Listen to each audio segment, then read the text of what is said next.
our directions for examples 3 and 4. Write the equation for the piecewise function and find the requested information. So I'm just going to focus on this first one. Now, whenever you guys see this, if you don't see a closed circle or an open circle, we are going to, because Desmo students doesn't allow us to put an arrow on the end, so we will always assume it's going to go up or down indefinitely, okay? So now this one is going to go backwards, okay? Backwards means I'm giving you guys the graph, the piecewise functions, and our job is to write the equation. We see two pieces. Two pieces, what I would like for you to do is make 4 lines, okay? Just like that. So these are the 4 lines that we are going to make. These right ones over here, we will start with those first because those are always going to be the easiest. Those are these right here, okay? The domain restriction. So first things first, we are going to start with this piece, the first piece. I'm always going to go from left to right to keep you guys in order. This left piece has a domain. If we make this mark right here, that's a -3. So we know x has to be less than or equal to, since it's a closed circle, -3. The right piece is this guy right here. Again, it's going to be over here, so that's going to be x is bigger than -3 since it has an open circle. Even if you guys can't really finish the rest, if you can get those, you're getting some of the points. Now, how do we get the other part, right? This part right here after we get the domain. This is the part where we're coming from. So we're always going to use a point system, right? Point slope form. So what we want to do is identify this point. That is a point, okay? This point, guys, is going to be -3, 4 because it's hitting the y-axis right there. I mean, not hitting the y-axis, I'm sorry. It's on the y value at 4. So point -3, 4. We are going to find the slope. You can count or you can use another point and then use the formula. If you were going to count, then you need to pick another nice location. Okay, so from the point that we started here, we're going to go up. That's going to be 1 unit, 2 units, 3 units, and 4. So the positive 4. After we go up 4, we're running left 3 units. So that's -3. And the slope is rise over run. So that will say -4/3 for your slope. Now that we have those information, we will use the point slope form. Y minus y sub 1 equals m times x minus x sub 1. And we plug in the point and the slope. Okay, ready? Your point is -3, 4. So y minus 4 equals your slope, -4/3 times x minus x1 is -3.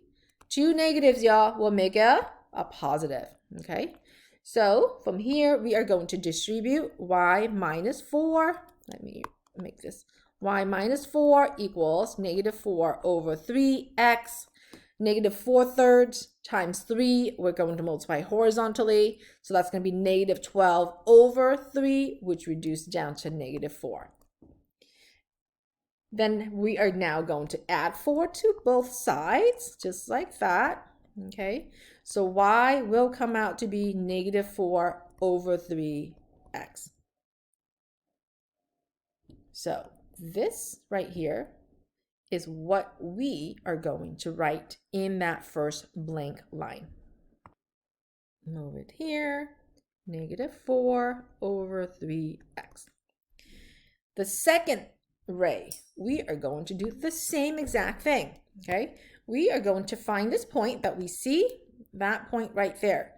That point is going to say -3 and 2. So that's a point of -2. I need to erase. So -3, 2.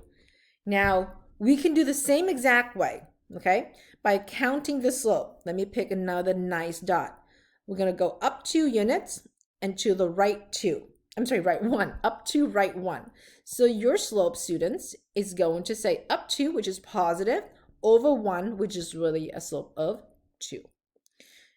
Now we need to find the y-intercept, which we can use the point slope again.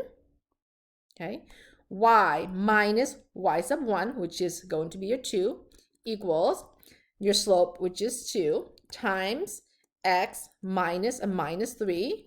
And again, two negatives will make it a positive. So y minus 2 equal positive. Distribute 2x plus 6. Add 2 to both sides. So y equals 2x plus 8.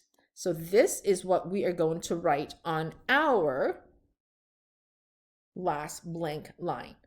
But students, if you look at this right here, I didn't want to bring it up. Can you also tell that this already has a y-intercept of 8? 1, 2, 3, 4, 5, 6, 7, 8. So they should, if you know the slope and you know the y-intercept, you could just go and write 2x plus 8. 2x plus 8. And that's what we do. Okay, let's go and fill the table. Your domain is going to be, if we look at these rays again, I need to erase so I can see it.